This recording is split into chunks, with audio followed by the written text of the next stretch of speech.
Mari Mari. Más. Mai Mai. Mari Mari Compuche.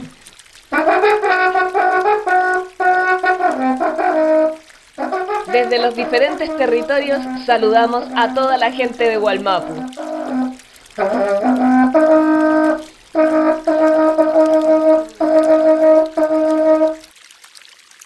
FM Che, comunitaria. Sí, decimos que es una detención política porque no responde a ningún parámetro técnico de lo que los abogados podemos entender, que una persona que todavía el juicio de extradición, que se sometió a la ley, estuvo en arresto provisorio desde mayo del año pasado, 90 días en la U14, se sometió a un juicio de extradición que el Juzgado Federal de Esquel entendió declararlo nulo por las vejaciones y torturas que un joven mapuche había recibido en una comisaría de aquí de Chubut para obtener los datos de la detención de Facundo Yonesguala, situaciones graves que todavía hasta el momento tampoco hay respuesta, pero que fue apelado por la Fiscalía Federal, lo hablo desde el punto de vista técnico para que se pueda entender, y que actualmente está en la Corte Suprema de Justicia de la Nación.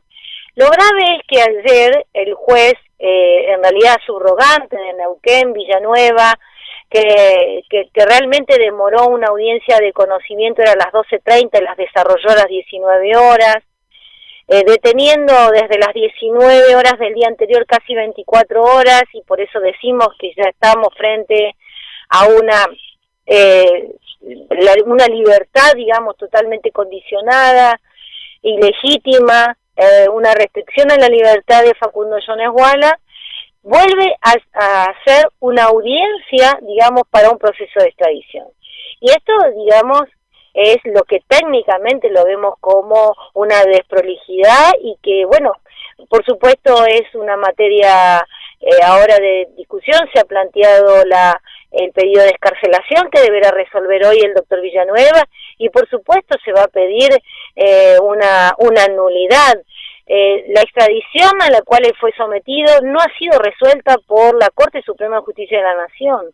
Y decir que no funcionan los mecanismos de cruzamiento de datos, que no se pueda tener conocimiento de este tema, en atención a lo que demoró el juez en tomar esta audiencia, en tenerlo detenido a Facundo Yonesguala, realmente sí nos parece que todo lleva a un denominador común, que es una persecución política, que nuevamente estamos, entre otros los hechos más, como ustedes tienen que decir, en la provincia, ¿no?, de la cuestión de esta persecución al pueblo mapuche. Al parecer, digamos, y por lo que ustedes escriben en el comunicado, la detención de Facundo entraría en el marco de estas negociaciones e intercambios que hubo en esa reunión bilateral. Pareciera que sí, que el tema de conversación de ambos líderes de Estado, estados que no reconocen en definitiva que se formaron encima de un territorio tradicionalmente ocupado como el pueblo mapuche, y la frontera es una imposición de los estados, pero que sí es noticia de Clarín, y por ejemplo no es noticia en Clarín la cantidad de desocupados y cierres de fábricas y despidos que existen, ¿no? Entonces, por supuesto que consideramos, y esto nos va confirmando, que hay una línea política, y el tema del pueblo mapuche en este gobierno, así lo manifestó el 30 de agosto en su agenda y en su planificación la ministra de Seguridad, Patricia Bullrich. El problema del pueblo mapuche en Neuquén, Río Negro y Chubut es que intenta imponer sus ideas por la fuerza, y está dentro de su agenda de seguridad, ¿no? Así es, Sonia. Desde lo técnico, ¿qué es lo que se va a poder hacer? Digamos, ayer sabemos que las comunidades en resistencia del departamento de Cuyamen, más algunas organizaciones y parte del pueblo mapuche también, se movilizaron y estuvieron allí afuera del juzgado federal. Digamos, ¿qué se puede hacer desde lo técnico? Solamente hay que esperar. Leíamos en el comunicado que ustedes hicieron ayer una habeas corpus, que hoy iban a realizar otra presentación, pero digamos, ¿qué otras herramientas quedan aparte de la movilización? No, por un lado, esto digamos es un conjunto que debe funcionar en forma paralela. Por un lado, ustedes saben bien que es este sistema jurídico el que se les impuso. Entonces, técnicamente hay acciones que son las que se están articulando, un mecanismo de defensa, de derecho de defensa, como el pedido de la excarcelación, la nulidad de la audiencia, y por otro lado, bueno, la resolución de este habeas corpus. Justo en Bariloche hay una comisión de derechos humanos que está contestando una medida cautelar ante la Corte Interamericana de Derechos Humanos, así que realmente ven con asombro, ¿no?, todo este desarrollo y despliegue desde el punto de vista técnico, y por otro lado, bueno, es el que ustedes realizan o las comunidades realizan con respecto a esta persecución política contra el pueblo.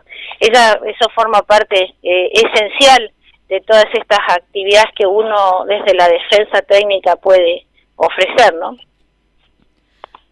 Para las próximas horas entonces se va a hacer esta presentación que ustedes anunciaban en el comunicado, y hasta ahí las acciones en términos legales sería.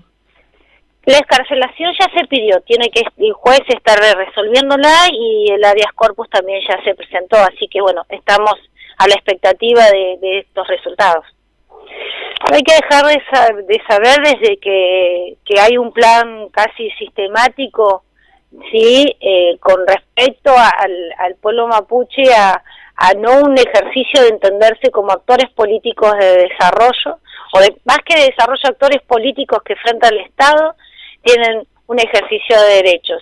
Y las acciones que desarrolla el Estado van en contrapelo de ese reconocimiento. Al contrario, creo que el Estado pretende seguir viendo actores sociales, más beneficiarios destinatarios de programas, de ciertas políticas públicas, y se olvida en garantizar los derechos básicos a la participación y a la consulta previa, libre e informada.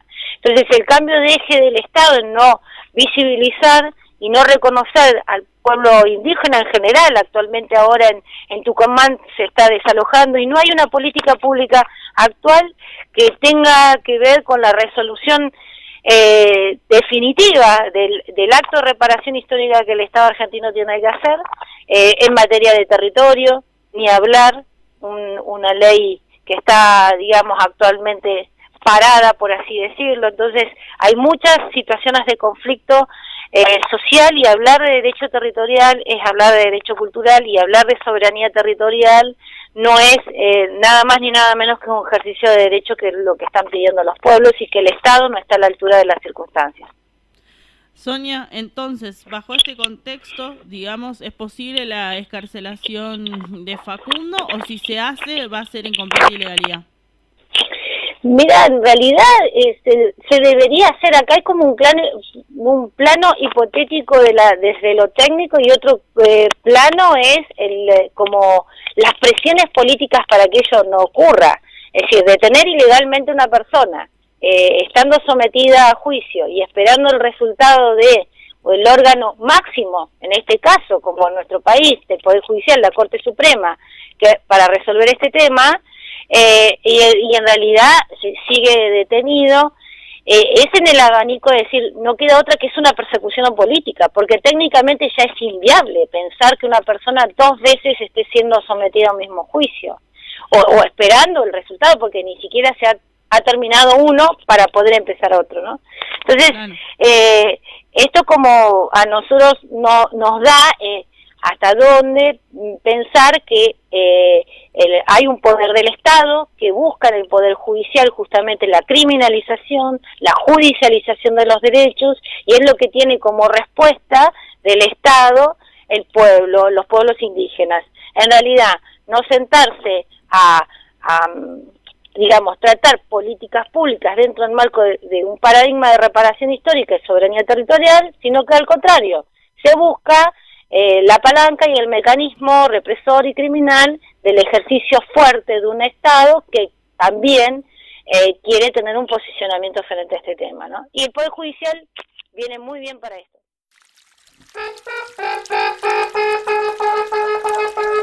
Mari Mari. Más. Mai. Mari Mari con Puché.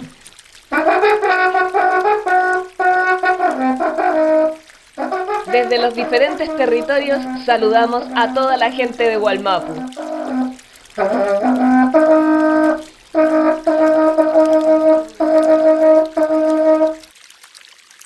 FM Che, comunitaria.